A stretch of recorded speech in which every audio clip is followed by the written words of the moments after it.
Class 12th, chapter number 1 and chapter name is not for profit organisation.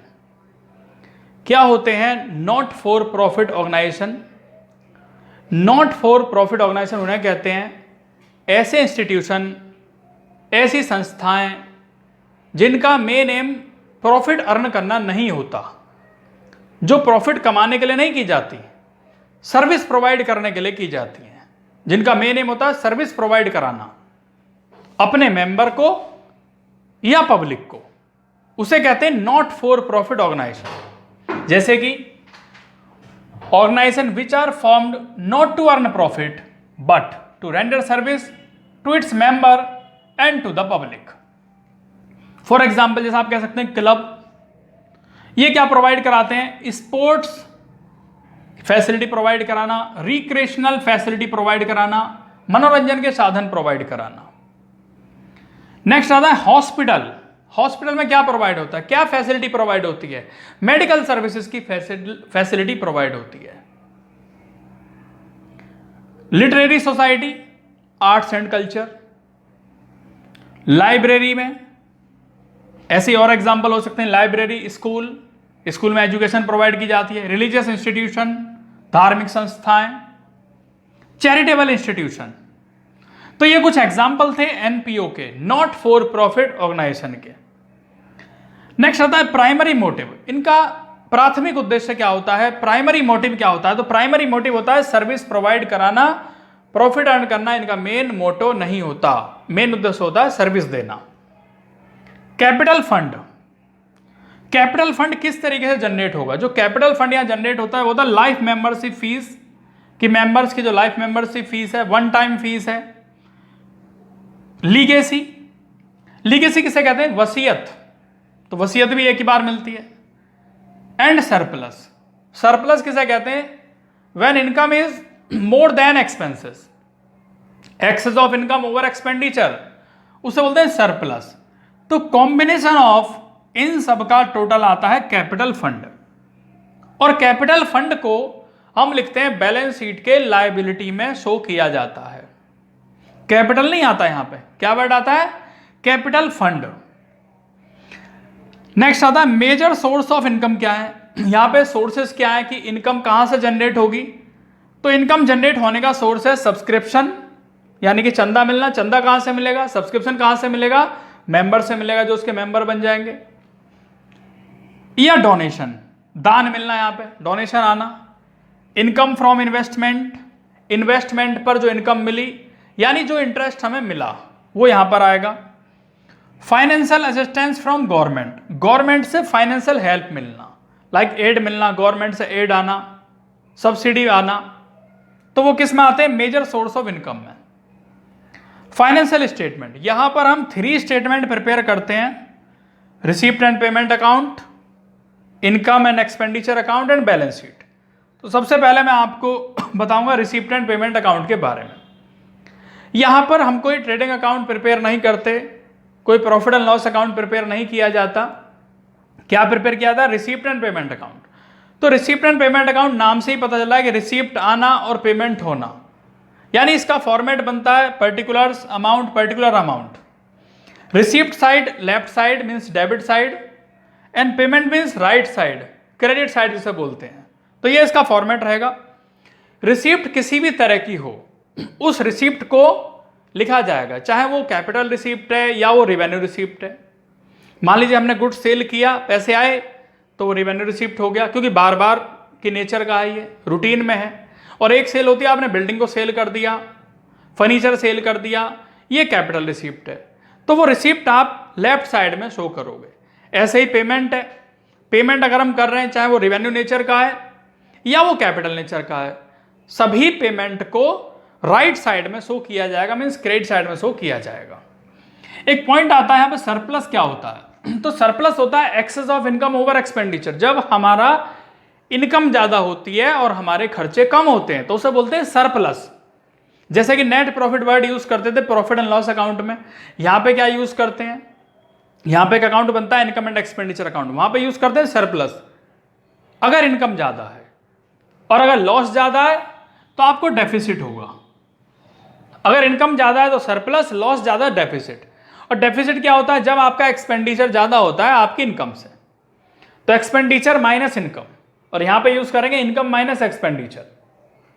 Surplus को capital fund में balance sheet के liability में plus किया जाता है, और अगर डेफिसिट आता है, कमी आती है, तो उस डेफिसिट को कैपिटल फंड में से माइनस किया जाता है। इसके बाद आता है रिसीप्ट एंड पेमेंट अकाउंट के कुछ पॉइंट हैं। जैसे कि सबसे पहला आता है नेचर ऑफ अकाउंट, किस तरह का अकाउंट है। नेचर ऑफ अकाउंट, तो ये रियल अकाउंट है। रियल अकाउंट का रूल क्या होता है? Debit what comes in and credit what goes out, यानी जो आता है उसको डेबिट करते हैं और जो चला जाता है उसको क्रेडिट करते हैं। तो यहां लिखेंगे debit what comes in and credit what goes out. Start with the opening balance of cash in hand and bank. इसकी जो स्टार्टिंग होती है वो लेफ्ट साइड से स्टार्ट होता है, डेबिट साइड से स्टार्ट होता है। जो ओपनिंग बैलेंस होते हैं कैश के या बैंक के, उनको डेबिट साइड में लिखा जाता है। Nature of item recorded on debit side, किस तरह की एक्सपेंसेस को या किस तरह के आइटम को हम यहां पे लिखते हैं डेबिट साइड में, कौन से लिखते हैं? तो ऑल कैश रिसिप्ट, जितने भी कैश रिसिप्ट्स हैं वो डेबिट साइड में लिखे जाते हैं, लेफ्ट साइड में लिखे जाते हैं, चाहे वो रिवेन्यू नेचर का रिसिप्ट है या वो कैपिटल नेचर का रिसिप्ट है। नेक्स्ट आता है nature of item recorded on credit side. Credit side में हम किसको लिखते हैं? तो क्रेडिट साइड में लिखे जाते हैं जो भी आपकी पेमेंट है, वो पेमेंट रिवेन्यू नेचर की हो सकती है या कैपिटल नेचर की हो सकती है। फिफ्थ पॉइंट आता है closing balance of this account show. Closing balance किस तरीके से होगा? कैश इन हैंड है या कैश एट बैंक है? तो इसे क्लोजिंग हम कहां पे लिखेंगे? क्रेडिट साइड में, राइट साइड में से लिखा जाएगा, क्रेडिट साइड में लिखा जाएगा। Non cash item, non cash item यहां पर रिकॉर्ड नहीं होती। जैसे कि नॉन कैश आइटम में आता है डेप्रीशिएशन, वो यहां रिकॉर्ड नहीं होगा। या कोई भी एडजस्टमेंट, जैसे कि एडजस्टमेंट में आपका आउटस्टैंडिंग एक्सपेंसेस हो गए कि expenses due but not paid, उसे यहां रिकॉर्ड नहीं करेंगे। एक्रूड इनकम है कि इनकम आपको मिली नहीं है, मिलने वाली है, वर्क आप कर चुके हैं लेकिन पैसे नहीं मिले, एक्रूड इनकम, वो यहां पे नहीं लिखी जाती। ऐसे ही अनएक्रूड इनकम, जो इनकम हमें एडवांस में मिल जाती है, उसे भी यहां पर शो नहीं करते। तो ये कुछ पॉइंट यहां पे नहीं आते। ये चैप्टर मोस्ट इंपॉर्टेंट चैप्टर है और 10 मार्क्स का वेटेज इसका है। अब करते हैं इसमें क्वेश्चन नेक्स्ट। इस पर अब क्वेश्चन स्टार्ट करते हैं, और क्वेश्चन स्टार्ट करते हैं पहले रिसीप्ट एंड पेमेंट का। तो क्वेश्चन आपके सामने यहाँ पे रिसीप्ट एंड पेमेंट का जो देख रहे हैं आप, यहाँ पे लिखा है from the following information rotary club new Delhi prepare receipt and payment account for the year ending 31 मार्च 19। सबसे पहले लिखा है कैश इन हैंड और कैश एट बैंक, ये दोनों ओपनिंग है। तो सबसे पहले इन्हें लिख दिया जाएगा to balance brought down, cash भी और बैंक भी, ये आ जाएगा। दोनों का टोटल आता है 55,500। नेक्स्ट पॉइंट है subscription collect for the year ending. ये सब्सक्रिप्शन आपको 3 ईयर के दिए हैं, 18 का भी है, 19 है, 2020 है। तो तीनों ईयर का सब्सक्रिप्शन यहाँ पे आएगा, यानी कि प्रीवियस ईयर का भी, करंट ईयर का भी और जो नेक्स्ट ईयर है वो भी, और तीनों का टोटल होता है 2,41,000। ये हो गया आपका इस तरीके से। इसके बाद है डोनेशन रिसीव। डोनेशन रिसीव हुआ वो यहां पर आ जाएगा रिसिप्ट साइड में। इसके बाद है डोनेशन रिसीव फॉर पवेलियन। तो डोनेशन रिसीव जो हुआ है पवेलियन का वो भी यहां पर आ जाएगा 2 लाख। 8% इन्वेस्टमेंट परचेज 2 लाख, जो इन्वेस्टमेंट परचेज हुआ वो आपके पेमेंट साइड में आएगा, क्योंकि इन्वेस्टमेंट परचेज क्या, इट मीन्स आपने पेमेंट किया। उसके बाद है परचेज ऑफ रिफ्रेशमेंट। तो परचेज ऑफ रिफ्रेशमेंट ये भी हमारा पेमेंट है, तो पेमेंट साइड में ही आएगा 12,000। इसके बाद नेक्स्ट है रेंट पेड। रेंट पेड भी एक्सपेंसेस है, तो उसको भी पेमेंट साइड में लिखेंगे, रेंट पेड 6,000।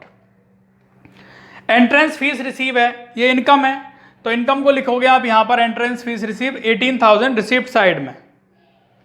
इसके बाद है ऑनरियम टू सेक्रेटरी, ये खर्चा है, उसे यहां पे लिखा जाएगा 10,000। इसके बाद है इंटरेस्ट ऑन 8% इन्वेस्टमेंट। इंटरेस्ट है, तो इंटरेस्ट क्या वाले इनकम है, कितना अमाउंट है 9,000, उसको यहां पे लिखेंगे 9,000 रुपए। उसके बाद है फर्नीचर परचेज। फर्नीचर परचेज है 20,000, तो ये भी पेमेंट साइड में आएगा। पेमेंट किया, फर्नीचर परचेज किया तो पेमेंट ही किया। नेक्स्ट है sale of old furniture. Old furniture था, कॉस्टिंग थी 6000 की, सेल हुआ 4000 का, तो 4000 आएंगे आपके। और लिखोगे आप इसमें सेल ऑफ ओल्ड फर्नीचर, क्योंकि रिसिप्ट है तो रिसिप्ट साइड में आएगा। रिसिप्ट कोई सा भी है, चाहे वो कैपिटल नेचर का है, चाहे वो रिवेन्यू नेचर का है, ऑल रिसिप्ट इधर आएंगे। ऐसे ही ऑल पेमेंट इधर आएंगे, चाहे वो रिवेन्यू है या वो कैपिटल नेचर का है। इसके बाद sports material purchase, material purchase किया तो पेमेंट किया 80,000 का। Sale of refreshment, sale of refreshment हुआ तो वो आपका रिसिप्ट है और 30,000 आएगा यहां पर। इसके बाद लिखा है सैलरी एंड वेजेस, एक्सपेंसेस है, पेमेंट साइड में आएगा सैलरी एंड वेजेस 74,000। इसके बाद है स्पोर्ट्स एक्सपेंसेस, स्पोर्ट एक्सपेंसेस दिया है 25,000 का, और इसमें ऐड है 5,000 का अनपेड एक्सपेंसेस। तो क्योंकि ऐड है, अनपेड है, जिसका भी पेमेंट नहीं किया तो यहां पे नहीं आएगा। मीन्स 25,000 में से 5,000 को माइनस करने के बाद 20,000 आएगा। इसके बाद नेक्स्ट है कैश इन हैंड, और ये क्लोजिंग है तो कैश इन हैंड यहां पर आ जाएगा 6200। इसके बाद एक पॉइंट लिखा है डेप्रीसिएशन, तो डेप्रीसिएशन नॉन कैश आइटम है, यहां पर नहीं आएगा। अब क्या करना है आपको, टोटल करना है। तो दिस साइड टोटल ज्यादा है, मीन्स लेफ्ट साइड का जो टोटल है वो ज्यादा दिया है, तो उसमें से वो दिया है 5,82,500, उसी को यहां लिखना है 5,82,500। अब इसमें से सभी पॉइंट माइनस होने हैं, लाइक 2 लाख माइनस होगा, 12,000, 6,000, 10,000, 20,000, 80,000, 74,000, 20,000 एंड 6,200। इनको माइनस करने के बाद जो वैल्यू बचती है वो बचती है ये 1,54,300। तो इधर जो बैलेंस बचेगा उसे लिखेंगे बैंक, क्योंकि कैश ऑलरेडी है, इसलिए 1,54,300 ये बैलेंस बच गया, और दोनों का टोटल आता है 1,60,500। तो ये क्वेश्चन आपका इस तरीके से रिसिप्ट एंड पेमेंट का कंप्लीट हुआ।